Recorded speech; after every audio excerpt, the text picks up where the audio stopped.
दशहरा के मेला, घरवा में रहब ना हमहू अकेला।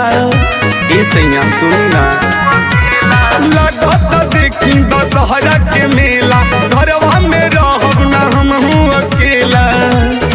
ए सैया जल्दी से टिकट कटाई जी, कटाई जी, कटाई जी। सपनी के खुली नाम बहिना के अखिया, हमरो के दर्शन कराई जी।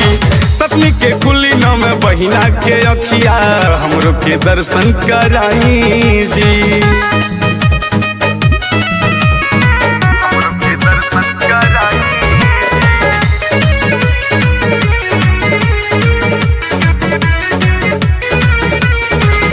पर साल सैया रउआ रह गइली बहरा, कुही के लमन घूमे खातिर हो दशहरा।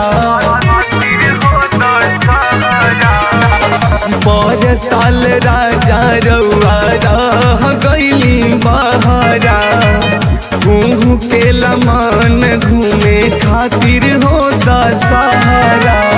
अब की न सुनब कौनो झमेला, आके घुमा दीही हमरो के मेला।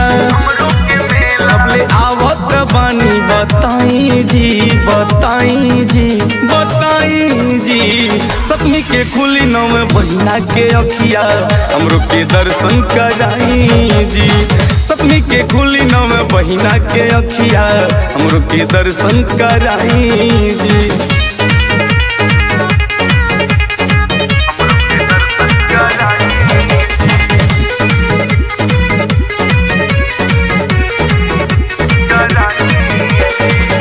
सब कर बलमुआ आई गइल बाड़े घरे, गोरखपुर के मूर्ति देखे के हमरो मनवा करे।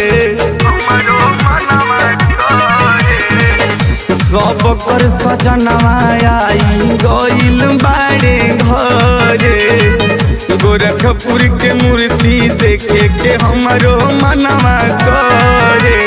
रवि नगेंद्र आई गइले घरवा, मेला घूमे खातिर में हरि के संगवा। ए सैया हमरो त मन बहलाई जी, बहलाई जी, बहलाई जी। सपनी के खुली नाम बहिना के अखिया, हमरो के दर्शन कराई जी।